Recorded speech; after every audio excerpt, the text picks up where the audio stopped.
What modern journalists call compromat when referring to Russian practices is actually very well known and done in America.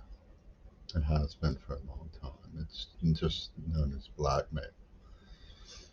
And the idea is that adults, when they're out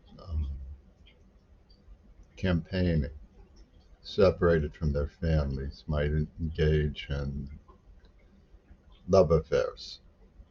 And these will be spy cameras. And then the person is blackmailed and subject to um, slurs. In Pittsburgh, the Jewish community perfected the art of slurring somebody, particularly over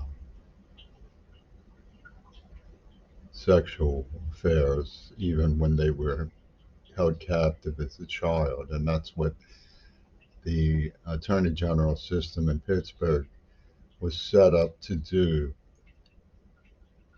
And the Bar Association was set up to do to facilitate Hitler Reagan's pornographic genocide.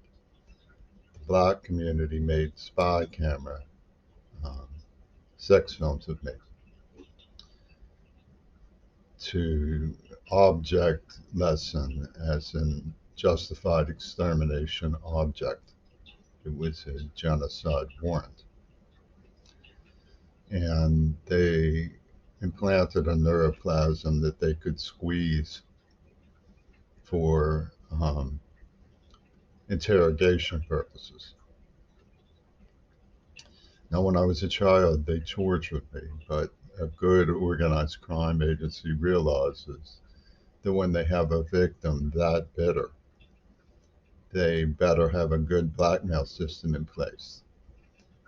And the blackmail system that they put in place was part of an operation by the museum thieves that were working in the Jewish community with Robert Fripp of King Crimson.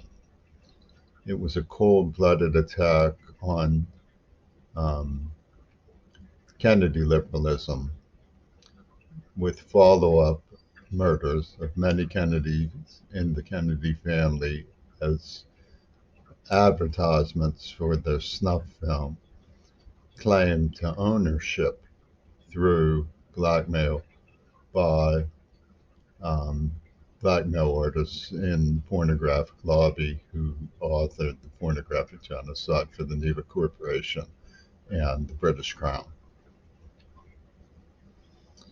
The role of Russian compromise is highly likely.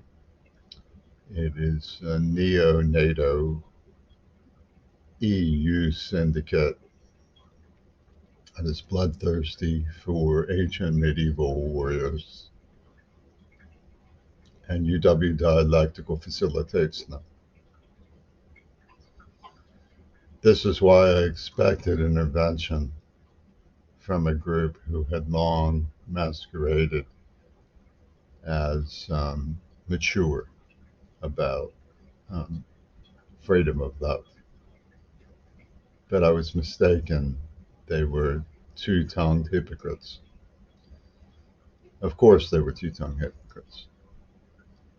What could the Beatles else could the Beatles be but two-tongued hypocrites?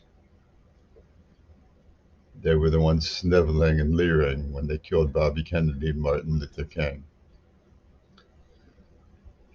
The evacuation of John Lennon was a plan that went back to the dawn of cinema with the Lumiere brothers. It's a long, mongered plan by European high class